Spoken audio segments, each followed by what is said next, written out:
Okay, ayan no. Oh, Sony ZV-E10 or Sony A6700. So, anong mas okay? So, check natin.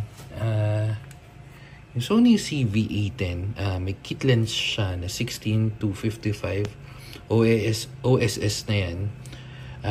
Price range, depende nga kung saan ka kukuha, pero roughly around 42,000 to 50 roughly, or pwede maging mas lower. Whereas H6700 body lang is 89,000 or 89,000, nasa ganung range. And then yung lens, which is yung napili nating lens, 43,000, which is itong TZ 10 to 20 for f4 virtual. And then so yung buttons niya,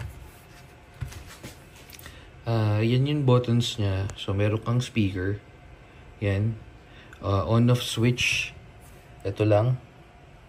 And then yung toggle niya, so recording button, shutter, C1, and then yung option, and then on off, or sorry, on off. So on off. And then dito sa A6700, oops, di pantay. So hindi pa natatanggal, meron siyang viewfinder. Ito pala, yung sabitan niya, ito lang. Pero ito, built-in. Ito, lagay lang. So, meron pa nitong kasama. Hindi ko pa natatanggal, pero, ayun yan. Oops, basta. And then, yun nga, may viewfinder. Yung menu nito nandito, pero kasi yun nandito eh. Sa Sony ZV-E10 nandito banda. And then, may tatlo siyang meron siyang C1. Kasi nga yun. C1. Nawawala. Basta nandito yun.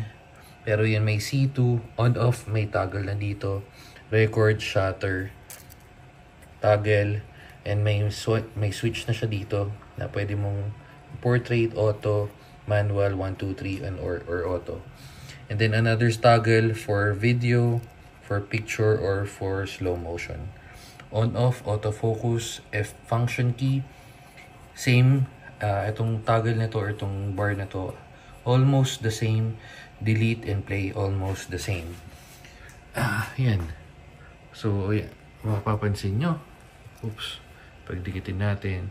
Yung toggle medyo mas maliit lang. Display. Display. Display. Play button. Play button. Delete. Delete. So, almost exact the same. And then, pag in-open natin, oops. So, yung screen niya, oops.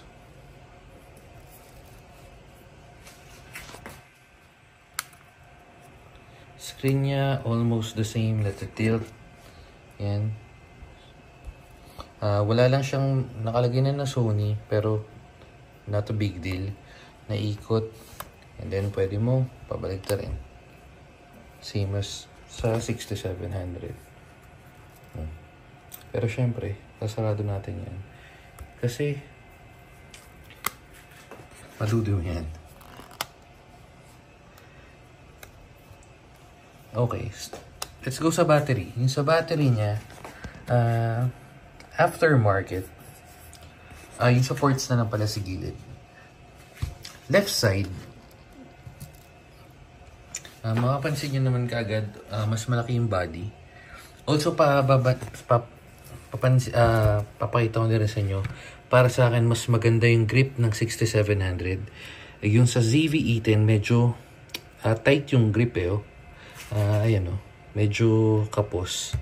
And then, pwede mo bitawan. Unlike sa 6700, mas malaki yung, mas maganda yung grip. Yan. And then, sakto if magpipindot ka ng shutter. Anyway, so going back. So, pupunta tayo dito. Yung sa side nito, isang malaki lang na panel. And then, yung gilid niya nga is Yung sa power, if magcha-charge ka, HDMI, and then audio. Tapos, yun sa mic, ito. Oops. Yan, yung sa mic.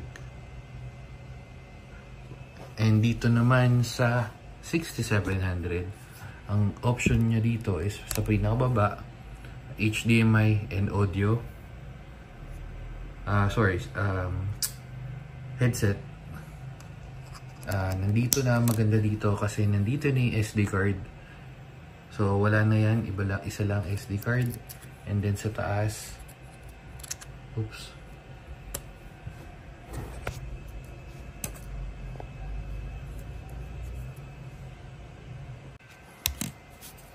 Sa taas is yung mic, 3.5 millimeters, and then power. Tapos natin.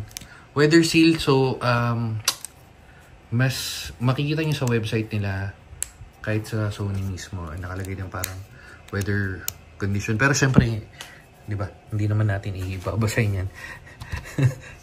And then sa right side, wala naman nakalagay na masyado kasi halos lahat nandun sa kabila. Pero ito na yung hinahanap ko pala kanina, yung C1. So may C1 siya. Hindi ko sure kung para saan pa yan, pero yan, C1, and then C2, C3. Unlike ito, C1, and then C2, nawala. C1 lang. Oh. Okay, so yun yung difference. And sa ilalim pala, okay, so sa ilalim yung screw niya halos the same lang, pero wait, okay, so yung sa battery compartment, makikita nyo nandyan yung SD card, yan, tsaka yung battery katabi niya yung SD card, which is ayan, zoom natin, yan. Unlike yun sa 6700, na nandito na nga, ito na nga yung SD card.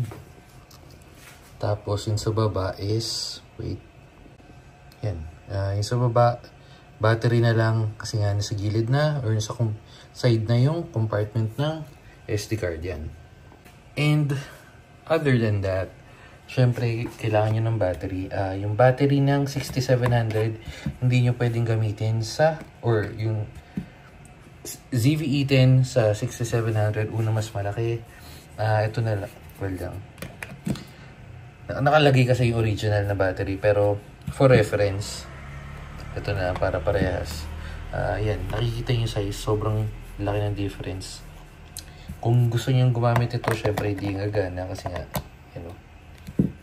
And for safety purposes, hindi na natin i-try. Kingman na sa Sony, well, third party to, meron na kasing kasamang ganito, roughly parang 3,000 plus din to. Ito, nasa 2,000 something yata, hindi ko matandaan, pero nasa 2,000, 3,000 range. Pero yun nga, yun yung battery niya. Battery nito is nasa 2,000, yan, 2,000 mAh. May separate video tayo dyan. And then ito is 1,000 lang, 1,080.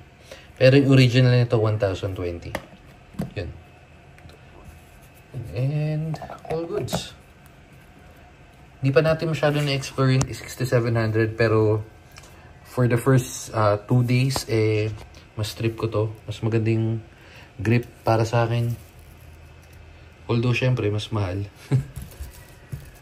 Yan. At saka, mas maganda yung texture niya eh. Unlike to, tingnan nyo.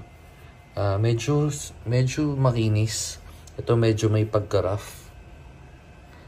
Not a big deal, pero syempre, depende na sa texture niya. Medyo rough. Ito makinis. So, same lang siya. May ikutan dito, ikutan. Ito, mas madaling on-off para sa akin dito kasi unlike dito, kinakapa mo nandito banda. Ito, madali eh. On-off. Yan.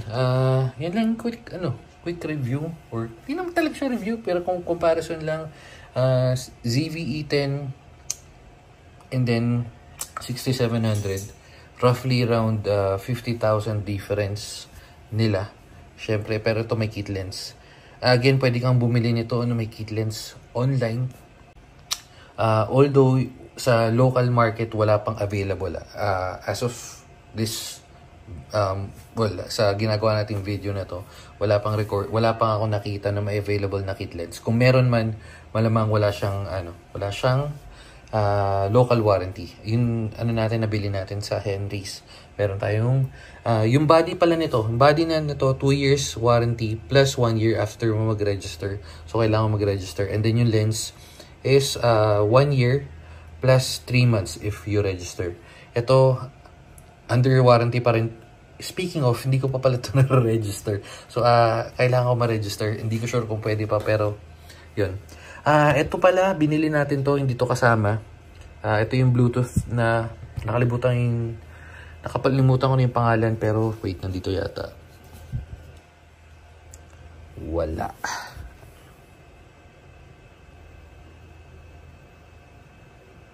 Ayun, shooting grip, medyo mahaba yung pangalan. Ayan, nabili ko siya parang sa 6,000 plus. Meron lumabas na mas maliit, parang sa mga ZV 1F or 1, yan. Pero magagamit mo rin naman. Pwede ko rin tong gamitin sa A6700. Pero yan. So separate yan. Hindi yan kasama sa hindi yan kasama dito sa body. Yun. So again, all goods for 2023. Still okay pa tong Sony ZV-E10. But if my budget, okay to. Bakit hindi ako kumuha ng full frame? Masyado na mabigat para sa akin. Tsaka APS-C parehas naman to. So, pwede ko silang pagpalitin ng camera. Or ng lens if needed. Okay? So, all goods.